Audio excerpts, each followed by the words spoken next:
PKers, my name is Mrs. Evans, and I am one of your art docents here to teach you all about art and art history, and also do some fun art assignments with you throughout the school year. Our first lesson starts right now. Today, we will discuss what is art, what are artists, and what do they do, and how you too can be an artist. So let's get started. So what is art? I'm sure you guys have all done some kind of art in the past, either at home with your families or at school. Many times you might not even know that you're doing art. The formal definition of art is a diverse range of activities involving the creation of visual, so you know the things that we can see with our eyes, auditory, things that we can hear with our ears, and performing artifacts, so the things that we can do with our bodies, which express the creator's imagination, ideas, and skills. Art is intended to be appreciated primarily for its beauty or emotional power. So art can make us feel things inside. It can make us feel happy or sad, or nervous or scared. It can make us feel lots of different things. So what do artists do? Well, of course, they create art, right? But how do they do it? Artists create things by what they see or what they remember. And artists can also use their imaginations, so they can think of things in their own brains. Artists can also create things by how they feel.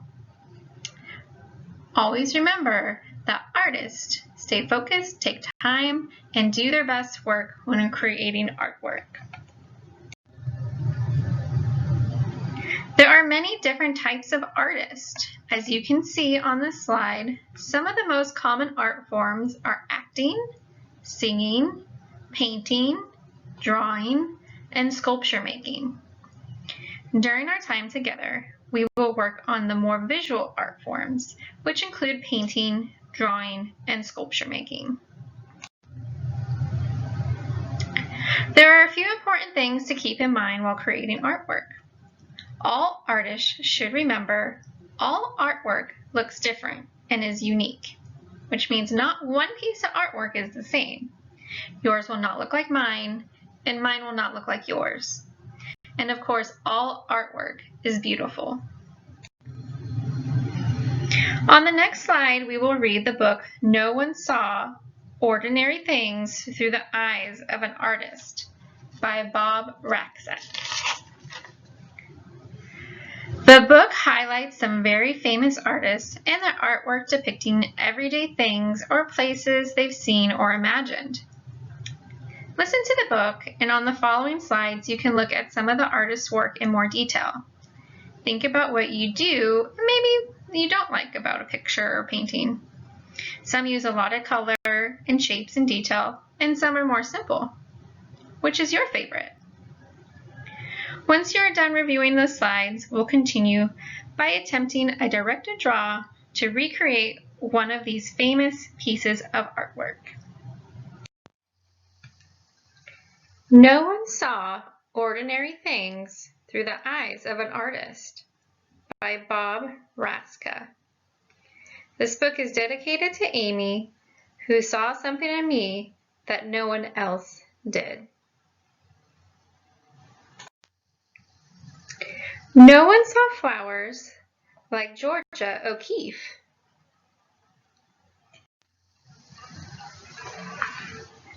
No one saw trains like Rene Magritte. No one saw mothers like Mary Cassatt. No one saw Sunday like George Seurat. No one saw stars like Vincent van Gogh. No one saw people like Juan Moreau. No one saw squares like Piet Mondrian. No one saw apples like Paul Cézanne.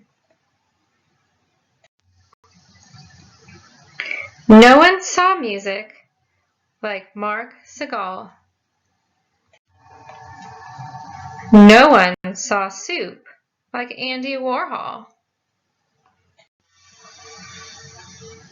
No one saw hay like Claude Monet.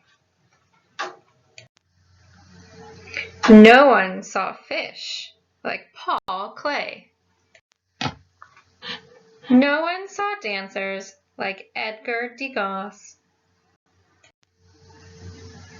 No one saw children like Pierre Renoir. No one saw fields and farms like Grant Wood. No one saw cities like Kandinsky could.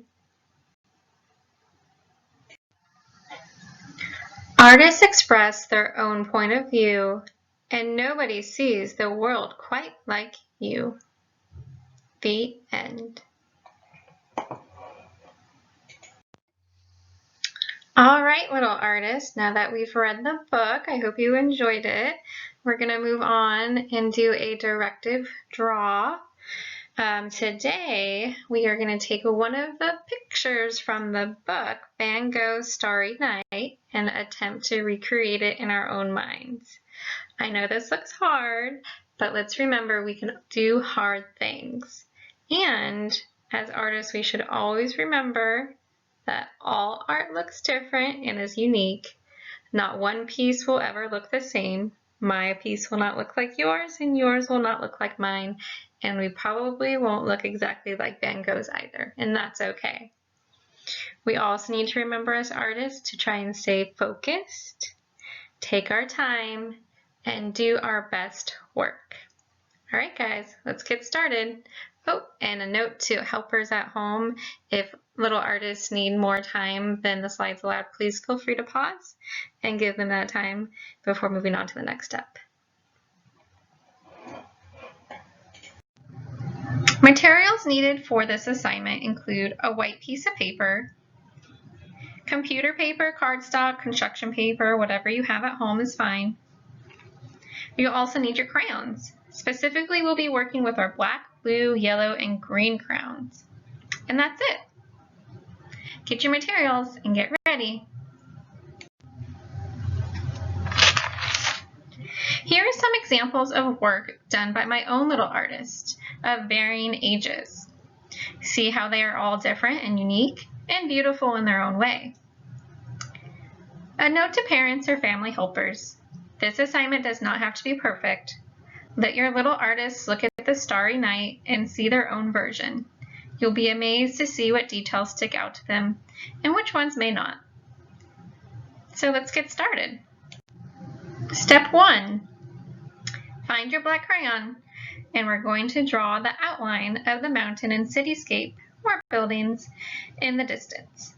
The mountain is really big because it's closer to us, and the buildings at the bottom right appear smaller because they're supposed to be further away. When you're done, move to the next slide.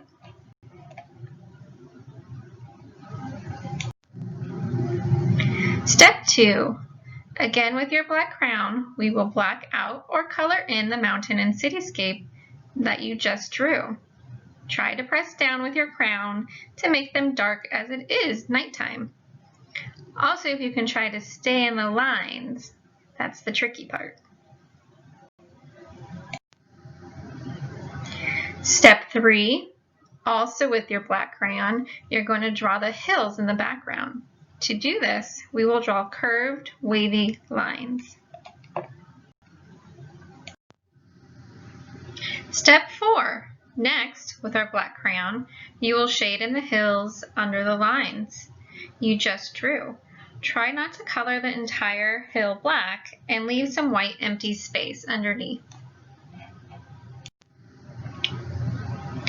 Step 5.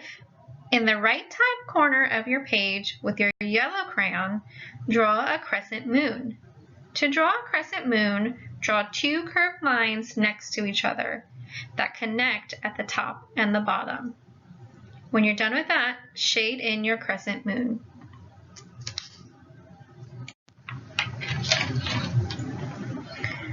Step 6. Next, also with your yellow crayon, circle shade the moon. In order to circle shade, draw multiple circles around your crescent to make it look as if it is glowing. Step 7. With your yellow crayon, we want to draw several stars throughout our night sky. To draw stars, you use a vertical line down, a horizontal line across, and two diagonal lines as shown in the picture on the right. You may draw as many stars as you'd like. Step 8, still using your yellow crayon, circle shade your stars that you just drew, just like you did with your crescent moon. Step 9. Now, taking your blue crayon, we will need to draw a swirl in the sky. Now this part may be tricky. We have not learned how to make swirls in class yet. We do this by drawing wavy lines. If it's too hard or you need some help, please ask your art helper at home to help you with the swirl. Great job, guys. We're almost done. Step 10. Okay, now take your blue crayon and shade in your hillside, just underneath your original black shading.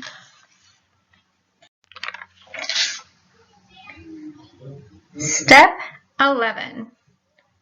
Next, take your green crayon and do the same thing and shade in under your hillside.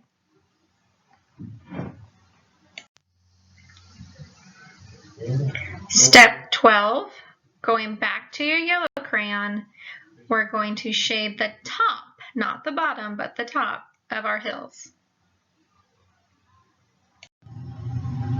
Step 13. All right, in order to make our moon and stars pop even more, we're going to circle shade them again, but this time with our blue crayon.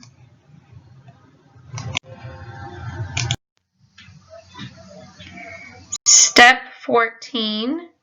Now take your blue crayon, and to add some texture to your art piece, we can draw short horizontal lines throughout your sky.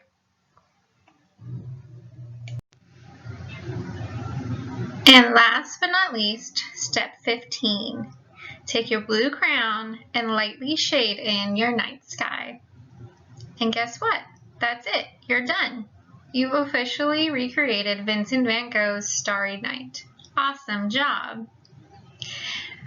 Please don't forget to sign your name on the back.